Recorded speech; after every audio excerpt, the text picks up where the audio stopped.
Hello friends, आपका स्वागत है एक बार फिर से नए वीडियो में। और आज इस वीडियो में बात करेंगे ईपीएस पेंशनर्स के लिए एक और बड़ी अपडेट। जैसा कि आप जानते हैं, सरकार की तरफ से आपको ईपीएस जो पेंशन उपलब्ध कराई जाती है, ईपीएफ के अंतर्गत आपका फंड कटता है, आपकी सैलरी का, बेसिक सैलरी का 12% आपकी जो कि ईपीएस में जाता है। ऐसे ही यहाँ पे नियोक्ता और ये जो आपकी कंपनी है उसके माध्यम से, और यहाँ पर आपका खुद का पैसा कट कर ही आपके ईपीएस में जाता है।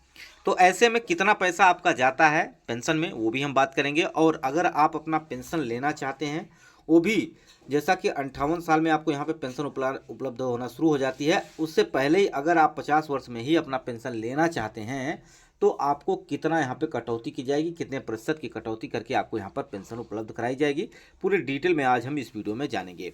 प्राइवेट सेक्टर में काम कर रहे नागरिकों को यहाँ पर ईपीएस के माध्यम से पेंशन उपलब्ध कराई जाती है। कोई भी नागरिक है जो प्राइवेट सेक्टर में काम कर रहा है, उसको वहाँ पर 10 साल तक अगर नौकरी करता है, उसके बाद वहाँ पे उसका पेंशन कटना, उसका पैसा जो जमा रहता है, वो कुछ हिस्सा जो है पेंशन में चला जाता है। पेंशन में पहले से भी जाता रहता है, लेकिन मिलता है आपको 10 वर्ष की नौकरी करने के बाद से ही।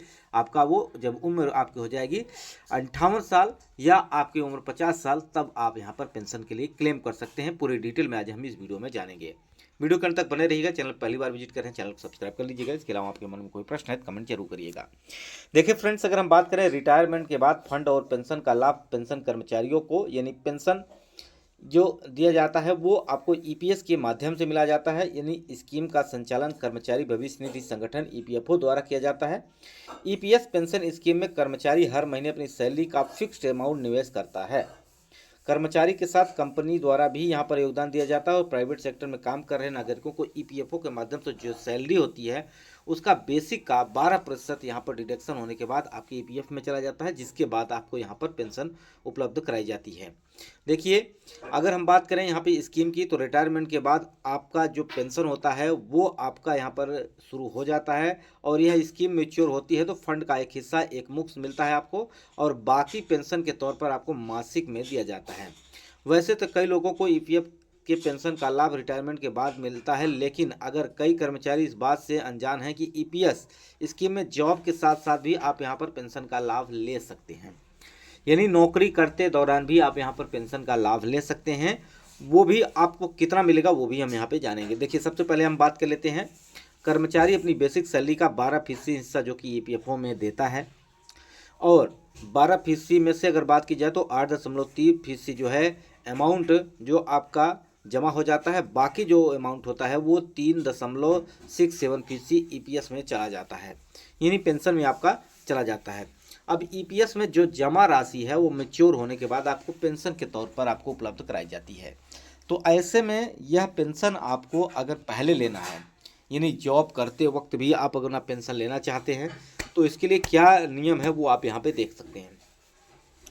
देखिए, हम जॉब के साथ साथ मिलती है पेंशन। अगर हम बात करें ईपीएफओ के नियम रूल के अनुसार अगर बात करें तो अनुसार ईपीएफ पेंशन का लाभ कर्मचारी को तब मिलता है जब वह लगातार 10 साल तक निवेश करता रहे। इसके अलावा जब कर्मचारी की आयु 50 साल से ज़्यादा हो जाती है तो वह पेंशन के लिए क्लेम कर सकता है। अगर कर्मचारी ने 10 साल तक ईपीएस स्कीम में योगदान दिया पर उसकी आयु 50 साल से कम है तो वह पेंशन के लिए क्लेम नहीं कर सकता है। 50 साल के ऊपर आप हैं तो आप यहाँ पर पेंशन के लिए क्लेम कर सकते हैं। यहाँ पे अर्ली पेंशन स्कीम के तहत आपको यहाँ पर पेंशन उपलब्ध कराई जाती है। अब यहाँ पे अर्ली पेंशन स्कीम क्या है, इसके बारे में समझेंगे।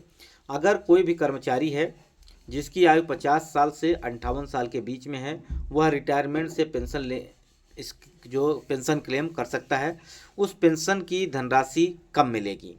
दरअसल ईपीएफओ के नियम के अनुसार अर्ली पेंशन में हर साल 4% की कटौती होती है। ऐसे में समझिए कि अगर कोई व्यक्ति 52 साल में अर्ली पेंशन के लिए क्लेम करता है तो अभी पेंशन अमाउंट जो मिलेगा वो 76% ही मिलेगा। यानी यहाँ पे जो अमाउंट है उसका कट जाएगा। कितना कट जाएगा, यहाँ पर 58 साल है और 6 साल पहले वह पेंशन का क्लेम कर रहा है। ऐसे में 4% सालाना की दर से 6 साल में 24% यहाँ पर पेंशन की कटौती हो जाएगी। यानी यहाँ पे 24% जो है पैसा कम ही मिलेगा अगर आप यहाँ पर अर्ली पेंशन स्कीम का लाभ लेना चाहते हैं तो बहुत सारे हैं प्राइवेट सेक्टर में काम कर रहे हैं, अब उनको पैसे की ज़रूरत है या उनको जो पेंशन की ज़रूरत है, तो ऐसे में वो अपना पेंशन क्लेम कर सकते हैं।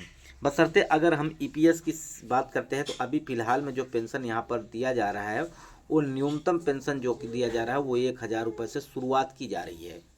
यानी आपके जो बोनस और जो आपका पैसा कटा हुआ उसके ऊपर भी डिपेंड करता है। बशर्ते अगर आप यहाँ पर अपना ईपीएस पेंशन लेना चाहते हो तो शुरुआती आपको यहाँ पर 1,000 रुपये से स्टार्ट किया जाता है। इसके ऊपर आपके जो फंड कटा है उसके ऊपर डिपेंड करता है कि कितना आपका है, उसके हिसाब से आपको यहाँ पर पेंशन दी जाती है। हालांकि यह न्यूनतम है, बहुत ही कम पेंशन है। जैसे ईपीएफ की बात करते हैं तो बहुत ही कम एक प्रकार की पेंशन उपलब्ध कराई जा रही है। इसके लिए यहाँ पर बहुत सारे ईपीएस पेंशनर्स जो प्राइवेट सेक्टर में काम कर रहे हैं, जो रिटायरमेंट ले चुके हैं, वो अपनी पेंशन को बढ़ाने की मांग भी कर रहे हैं सरकार से। अभी यहाँ पर बात भी चल रही है लेकिन अभी कोई बात बन नहीं पाई है, क्योंकि यहाँ पर न्यूनतम 7600 पेंशन की मांग की जा रही है, 7600-7500। तो यहाँ पर अभी तक फ़िलहाल में जो पेंशन दी जा रही है वो मात्र आपको 1,000 रुपये दी जा रही है। तो फ्रेंड्स, इसके अलावा भी आपके मन में कोई प्रश्न है, आप चाहते हैं उस पर मैं आपको अलग से वीडियो प्रोवाइड करूं, सरकारी योजनाओं से संबंधित आप कोई प्रश्न है या आपको खेतीबाड़ी से कोई प्रश्न है, जैसा कि मैंने एक सीरीज स्टार्ट कर दी है, अब आपको एक एक वीडियो रोज़ ऐसा मिलेगा जो आपके खेतों से, आपकी प्रॉपर्टी से, आपकी ज़मीन से संबंधित जुड़ा हुआ होगा। जैसे कि आपको अभी हाल ही फिलहाल में अगर बात करें तो ज़मीन सर्वेक्षण हो रहा है, ज़मीन सर्वे हो रहा है, क्योंकि यहाँ पर सरकार की तरफ से जो ऐसी ज़मीनें हैं जो गैर सरकारी ज़मीनें हैं या ऐसी सरकारी ज़मीनें हैं जिस पर कब्जा है, तो इसका यहाँ पर पूरा सर्वे हो रहा है। तो अलग अलग राज्यों में अलग अलग सर्वे यहाँ पे कराए जा रहे हैं। तो इससे रिलेटेड मैंने वीडियो आपको प्रोवाइड कराए हैं, कौन से डॉक्यूमेंट्स आपके पास होने चाहिए। साथ ही साथ हेक्टेयर, बीघा, बिस्वा, धूर क्या होता है, इसके बारे में अगर जानना चाहते हैं कि हेक्टेयर को बीघा में कैसे कन्वर्ट करें, बिस्वा क्या होता है। इसके अलावा आप चाहते हैं कि मैं आपको पूरा प्रॉपर वीडियो बना के दूं कि आपका कोई भी मान लीजिए त्रिभुजाकार खेत है, चतुर्भुज के आकार का खेत है, उसको 2 भागों में 3 भागों में बांट कर कैसे उसका क्षेत्रफल बराबर हिस्सा बांटें, तो ये सब अगर आप वीडियो चाहते हैं तो आप कमेंट करिएगा, उस पर मैं आपको अलग से वीडियो प्रोवाइड कर दूंगा। बशर्ते एक चैनल की लिंक मैंने डिस्क्रिप्शन बॉक्स में प्रोवाइड किए हैं, वहाँ पर मैं आपको आपके कमेंट पर वीडियो प्रोवाइड करता हूँ। वो तो चैनल को जाके आप सब्सक्राइब कर लीजिएगा, उसमें बहुत सारे प्रश्न हैं, बहुत सारे वीडियो भी आपको मिल जाएंगे। और इस चैनल की अगर हम बात करते हैं तो इस चैनल पर मैंने भी 300 प्लस वीडियो प्रोवाइड किया है, जिसमें हेक्टेयर को बीघा बिस्वा कैसे निकालें, साथ ही साथ बंटवारा कैसे करें, टेढ़े मेढ़े खेत का बंटवारा कैसे करें, या आप ऐसे जो कि अलग अलग राज्यों की बात करें तो यहाँ पे उत्तर प्रदेश, मध्य प्रदेश, झारखंड, उत्तराखंड, पश्चिम बंगाल, हरियाणा, सभी राज्यों के लिए अलग एक प्लेलिस्ट बना रखी है।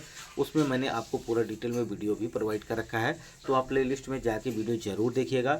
बस आपका सपोर्ट बना रहे, इसी प्रकार से मैं आपको लगातार वीडियो प्रोवाइड करता रहूँगा और आपकी जो समस्याएं हैं उससे रिलेटेड आपके कमेंट पर भी वीडियो मैं प्रोवाइड करता हूँ, इसलिए आप कमेंट जरूर करिएगा, दोस्तों तक शेयर कर दीजिएगा। वीडियो यहीं समाप्त करते हैं। नमस्कार, जय हिंद, जय भारत।